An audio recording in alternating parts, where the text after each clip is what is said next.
Olá, meus queridos, minhas queridas. Nesse vídeo voltaremos a estudar a questão relativa à DIB, a data do início de benefício.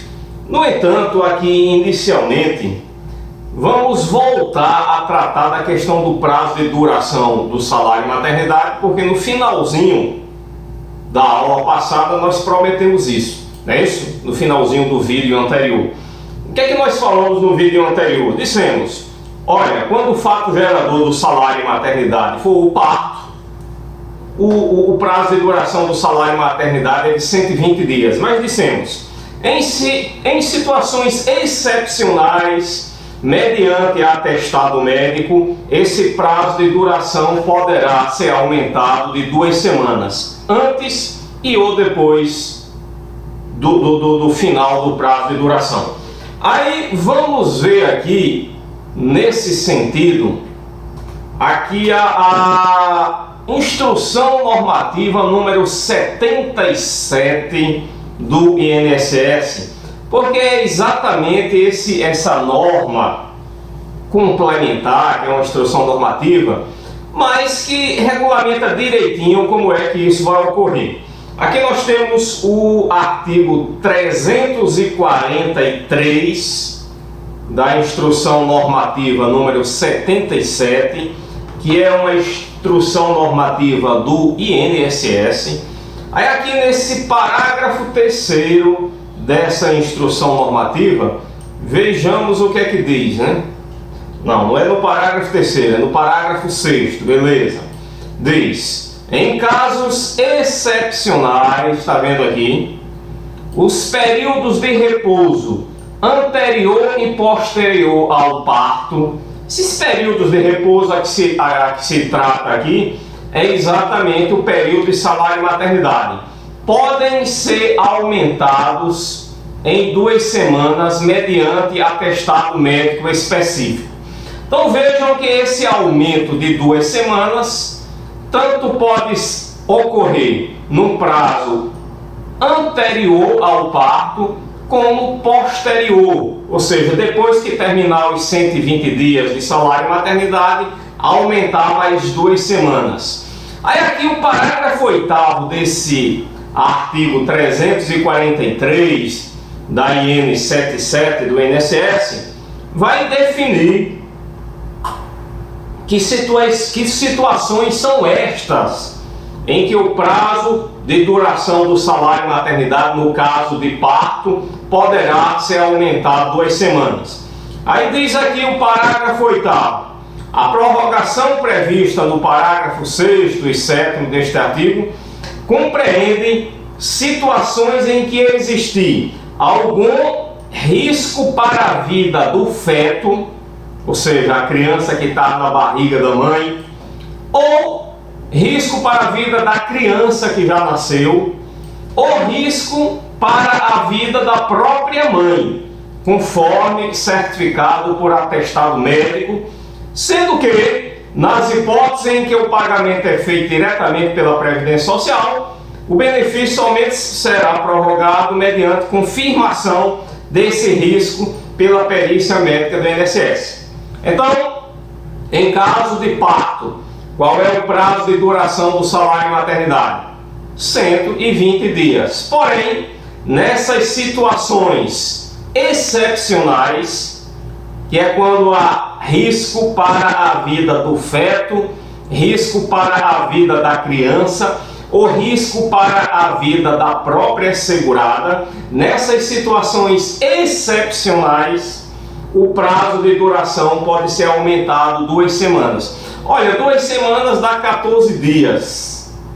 Então, se eu aumentar 14 dias antes do parto e mais 14 dias posterior ao término dos 120 dias, então eu quero dizer que eu posso aumentar em até 28 dias.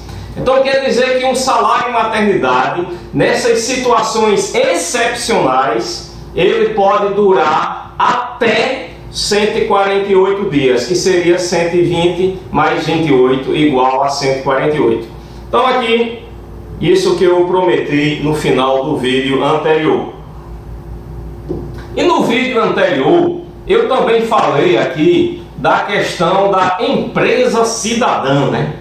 Que foi exatamente essa lei 11.770, que é uma lei do ano de 2008, que criou o programa Empresa Cidadã. Mas o que é que esse programa fez aqui no artigo 1º? Ela diz: é instituído programa Empresa Cidadã destinado a prorrogar. Prorrogar o quê? Presta atenção. Por 60 dias a duração da licença maternidade. Então vejam que aqui não é prorrogado o salário maternidade. O que é prorrogado aqui é a licença maternidade. Por quantos dias? Por 60. Então, se a empresa onde a empregada trabalha, ela aderiu a esse programa Empresa Cidadã, ela terá uma licença maternidade de 180 dias, mas o salário maternidade será só de 120 dias. Aí você pergunta, e esses 60 dias de prorrogação, ela vai ficar sem receber nada? Não, não é assim, ela recebe, mas ela recebe salário pago pela empresa, não é salário maternidade. Essa lei 11.170, que instituiu esse programa Empresa Cidadã, para as empresas que quiserem aderir ao programa, né? Não é obrigatório que todas as empresas façam sua adesão a esse programa, mas para as empresas que fizerem sua adesão a este programa, o que será prorrogado por 60 dias será a licença maternidade e não o salário maternidade, que são coisas diferentes, tá legal? Licença maternidade é um direito trabalhista, que é o direito de se ausentar do trabalho. Salário maternidade é um benefício previdenciário, é uma prestação pecuniária. Salário maternidade é o dinheiro que a segurada recebe da Previdência, tá legal? É o dinheiro, porque salário maternidade é um benefício previdenciário. E benefício previdenciário é prestação pecuniária. Prestação pecuniária significa o segurado ou a segurada receber dinheiro da Previdência. Então não confunda salário maternidade com licença maternidade, porque são coisas diferentes. Bem, ainda tratando de questão de duração de salário maternidade, vale a pena darmos uma olhada na Lei 13.301, que é uma lei aqui, ó, do ano, é uma lei até recente, né? É uma lei do ano de 2016, ó, presta atenção, lei número 13.301, de 27 de junho de 2016. Dispõe sobre a adoção de medidas de vigilância em saúde quando verificada situação de iminente perigo à saúde pública pela presença do mosquito transmissor do vírus da dengue, do vírus chikungunya e do vírus Zika. Vejam, aí aqui é tudo relacionado com esse mosquito da dengue, chikungunya, Zika, essas coisas aí. Mas vejamos aqui o artigo 18 dessa lei, especificamente o parágrafo 3º do artigo 18. Tem a ver com salário e maternidade aqui. E tem a ver com prazo de duração de salário e maternidade. Então vejam o parágrafo 3º do artigo 18 da Lei 13.301. Aqui começa falando de licença maternidade. Mas observem que no final do parágrafo vai falar também de salário e maternidade. Coisa que aquela Lei 11.770 não fez. A Lei 11.770 falou somente de prorrogação de licença maternidade. Já essa Lei 13.301 vai falar de prorrogação de licença maternidade e também de prorrogação de salário maternidade. Presta atenção. Então, o parágrafo 3º do artigo 18 da Lei 13.301 diz: a licença maternidade prevista lá na CLT, é prevista na CLT porque não é benefício previdenciário não, é direito trabalhista, licença maternidade. Por isso que a licença maternidade é prevista na CLT. será de 180 dias. Então aqui também há uma prorrogação por mais 60 dias, porque a licença maternidade normal, que está lá na Constituição, é de 120 dias. Então aqui está aumentando para 180 dias. Então houve um aumento de 60 dias no prazo da licença maternidade. Em que casos? No caso das mães de crianças acometidas por sequelas neurológicas. Isso aqui é a conhecida microcefalia, tá legal? Que são sequelas neurológicas decorrentes de doenças transmitidas pelo danado do mosquito Aedes aegypti.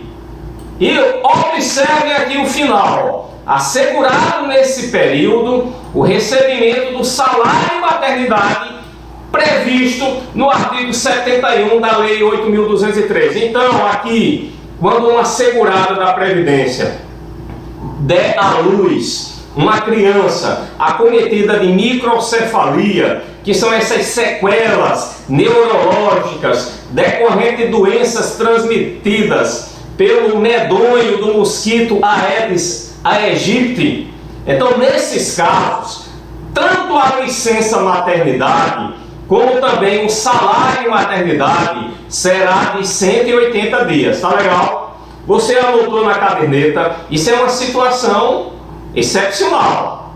O salário maternidade pode ser de 180 dias no regime geral. Aí você diz sim, em qual caso? Aí você responde: quando a segurada der à luz uma criança e essa criança for acometida de microcefalia. Ou então, assim você pode usar o mesmo linguajar que está na lei. Quando a segurada der à luz uma criança e essa criança for acometida por sequelas neurológicas decorrentes de doenças transmitidas pelo Aedes aegypti, que é um danado de um mosquito que parece uma zebrinha, né? Pronto, tá legal? Aí sim, agora podemos voltar a tratar aqui do tema. Podemos voltar a tratar do tema aqui, data de início do benefício. Agora, vamos falar da data do início do benefício do salário família, tá legal? Porque a data do início do salário maternidade a gente viu lá no vídeo anterior. Aí a gente terminou tratando também de questões relacionadas com o prazo de duração do salário maternidade e vimos aqui essas exceções a regras acerca do prazo de duração do salário maternidade. Agora vamos para o salário família. Com relação à DIB, data de início do benefício do salário família, é bom aqui a gente dar uma olhadinha no artigo 67 da Lei número 8.213, que diz assim: o pagamento do salário família é condicionado, ou seja, só pode pagar depois que apresentar determinados documentos, porque é condicionado à apresentação da, primeiro documento, certidão de nascimento do filho ou documentação relativa ao equiparado ou ao inválido. Equiparado a filho, você já sabe quem é, né? Quem é que pode ser equiparado a filho? É o enteado e o menor sob tutela, obedecido 3 condições que a gente já viu em aula anterior. E além da certidão de nascimento do filho ou de documentação relativa ao equiparado ou ao inválido, para que o segurado ou a segurada possa começar a receber o salário família, ele tem que apresentar também aqui, ó, anualmente, atestado de vacinação obrigatória. E além da apresentação anual de vacinação obrigatória, também comprovação de frequência à escola. O regulamento da Previdência Social, aqui no artigo 84, cumprindo o seu papel, que é o papel de regulamentar, define melhor a apresentação desses documentos. Aí aqui o artigo 84 do Regulamento da Previdência Social diz: o pagamento do salário família será devido a partir de que data? A partir da data da apresentação da certidão de nascimento do filho ou da documentação relativa ao equiparado estando condicionada à apresentação anual de atestado de vacinação obrigatória até os 6 anos de idade. Então vejam, no caso de criança, no caso do filho ter até 6 anos de idade, anualmente tem que apresentar atestado de vacinação. Sem apresentar isso, não pode receber o salário família. E se a criança tiver a partir de 7 anos de idade? A partir de 7 anos de idade tem que apresentar a comprovação semestral de frequência à escola do filho ou equiparado. Então vejam, o filho tem até 6 anos de idade. Para receber o salário família, além de apresentar a certidão de nascimento, tem que apresentar anualmente o atestado de vacinação obrigatória. Beleza? Tranquilo? E se a criança tiver a partir de 7 anos de idade, além de apresentar a certidão de nascimento, tem que apresentar também semestralmente a comprovação de frequência à escola. Agora voltemos aqui lá para o artigo 67 da Lei 8.213. Esse parágrafo único do artigo 67, que foi um parágrafo que foi acrescentado ao texto da Lei 8.213 pela Lei Complementar número 150, esse parágrafo único diz o seguinte: o empregado doméstico deve apresentar apenas a certidão de nascimento referida no CAPT. Ou seja, em outras palavras, o que o parágrafo único do artigo 67 está dizendo é que quando o segurado, beneficiário do salário família, for um empregado doméstico, para receber salário família, ele não precisa apresentar documento comprobatório de vacinação do filho e também não precisa apresentar documento comprobatório de frequência à escola do filho. Bem, eu particularmente discordo do legislador que aprovou esse parágrafo único.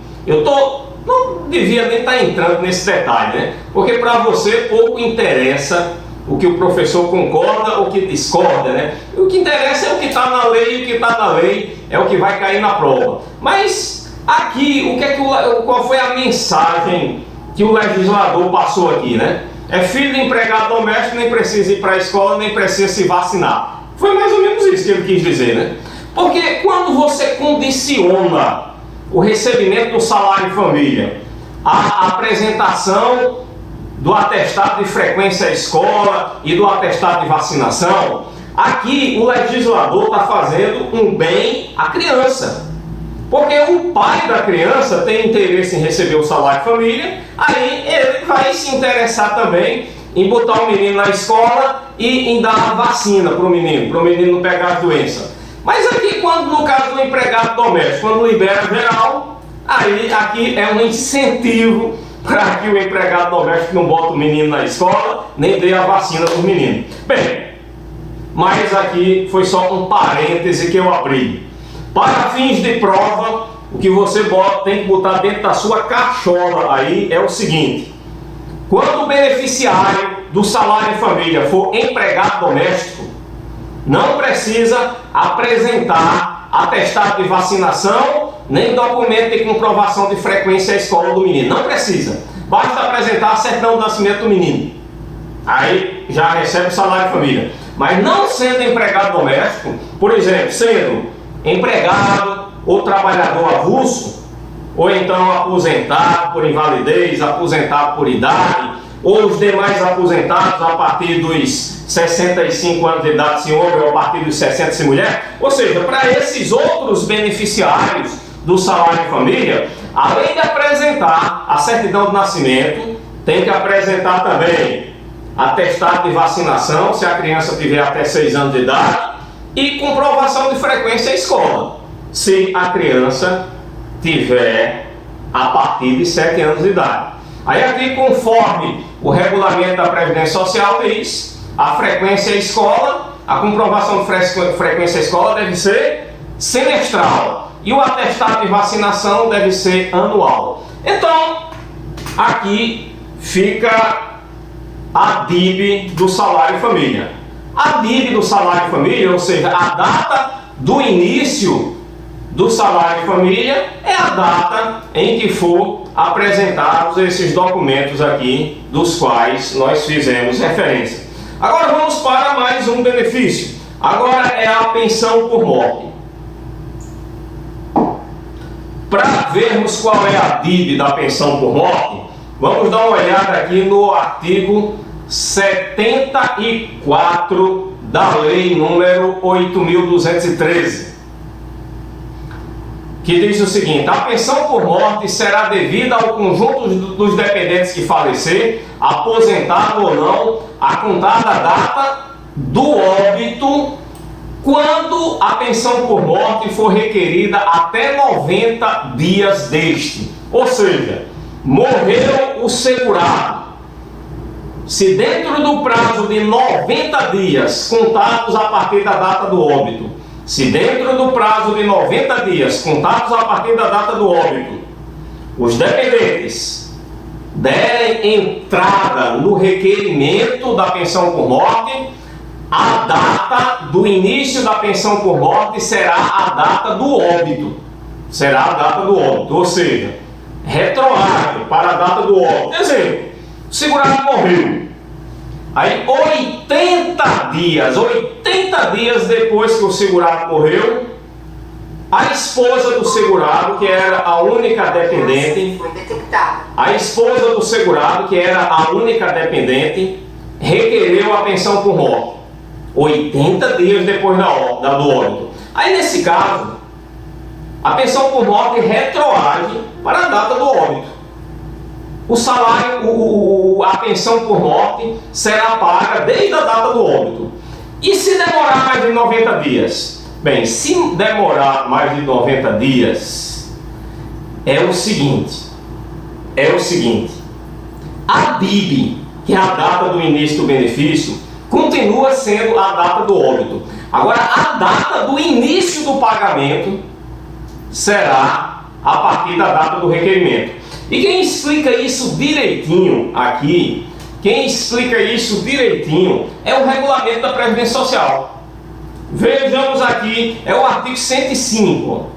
Aqui fala o seguinte, nesse parágrafo 1º do artigo 105, diz o seguinte: no caso do disposto no inciso 2, o disposto no inciso 2 é que diz que a data a pensão por morte será devida a partir da data do requerimento.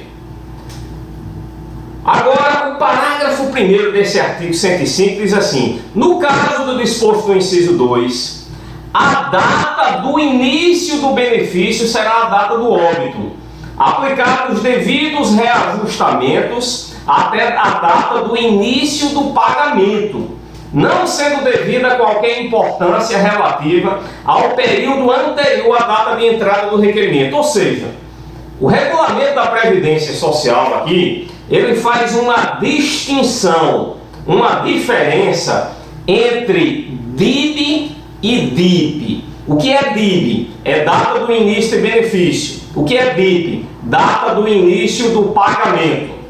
Olha, se a pensão por morte é requerida em até 90 dias contados da data do óbito, tanto a DIB, que é a data do início do benefício, como a DIP, que é a data do início do pagamento, será a data do óbito. Tudo retroage para a data do óbito. Agora, se o segurado morreu e os dependentes demoram mais de 90 dias para requerer a pensão por morte, aí nesse caso a DIB é a data do óbito, mas a DIP, que é a data do início do pagamento, é a data do requerimento. Ou seja, em termos práticos, os dependentes só receberão o dinheiro da pensão por morte a partir da data do requerimento, se eles demorarem mais de 90 dias para requerer a pensão por morte. Aí você pergunta, e por que o regulamento diz que a DIB, que é a data do início do benefício, ela é também a data do óbito? Resposta: é para fins de reajustamento dessa pensão por morte. Porque quando o segurado, ou aqui não é um segurado, é um dependente, quando o beneficiário de um benefício qualquer, ele começa a receber um benefício no transcurso do ano, lá em janeiro do ano seguinte, o reajuste que ele vai ter é proporcional ao tempo que ele recebeu. Aí no caso da pensão por morte, para fazer essa proporcionalidade, para dar o primeiro reajuste ao benefício de pensão por morte, mesmo que os dependentes demorem mais de 90 dias para requerer a pensão por morte, vai se considerar, para fins desse reajuste, como data de benefício a data do óbito, mesmo que a data do início do pagamento seja a data do requerimento. Isso para os casos em que os dependentes demoram mais de 90 dias para requerer. Porque quando eles requerem dentro de 90 dias, aí não há muita coisa a discutir, porque tanto a BIB como a BIP são na mesma data, são na data do pagamento. Só quando eles demoram mais de 90 dias é que há uma diferença. A BIB continua sendo a data do óbito, mas a BIP, que é a data do início do pagamento, é a data do início do recebimento do dinheiro da pensão por morte por parte dos dependentes. Aí a BIP, data do início do pagamento, será a data do requerimento. E nos casos de morte presumida? Nos casos de morte presumida, quando é a BIB? Bem, aí depende. Se for naqueles casos de ausência, lembre-se que é necessário uma sentença judicial declarando a ausência do segurado. Aí a data do início do benefício de pensão por morte é a data em que for expedida essa sentença judicial. E no caso de ocorrência ou desaparecimento do segurado por motivo de catástrofe, acidente ou desastre, nesse caso é a data da ocorrência do evento. Por exemplo, aquele avião que caiu em alto mar lá perto de Fernando de Noronha. Qual é a data do início da pensão por morte para aquele povo ali? Mesmo para os dependentes daqueles segurados em que o corpo nunca apareceu. É a data do evento, é a data que o avião caiu. Bem, no próximo vídeo nós encerraremos. Bom, acho que dá para encerrar agora, né? Auxílio reclusão. Bem, auxílio reclusão, se eu pego aqui o artigo 80 da Lei 8.213, aí ele diz: o auxílio reclusão será devido nas mesmas condições da pensão por morte. Então, essas regras relacionadas aqui com o BIB do auxílio reclusão são praticamente as mesmas regras relacionadas à pensão por morte. Agora só que nós vamos trocar o evento óbito pelo evento recolhimento à prisão. Então, se o segurado foi recolhido à prisão e dentro do prazo de 90 dias os dependentes deram entrada no auxílio reclusão, a data do início da reclusão será a data que o segurado foi recolhido à prisão. Porém, se os dependentes demorarem mais de 90 dias para dar entrada no auxílio reclusão, o segurado foi preso. Aí os dependentes demoraram mais de 90 dias para dar entrada no auxílio reclusão. Aí nesse caso, a data do início do auxílio reclusão será a data do requerimento. Ok? Então aqui a gente encerrou o assunto DIB, que é data do início do benefício. No próximo vídeo, trataremos já do assunto data de cessação do benefício. Até o próximo vídeo.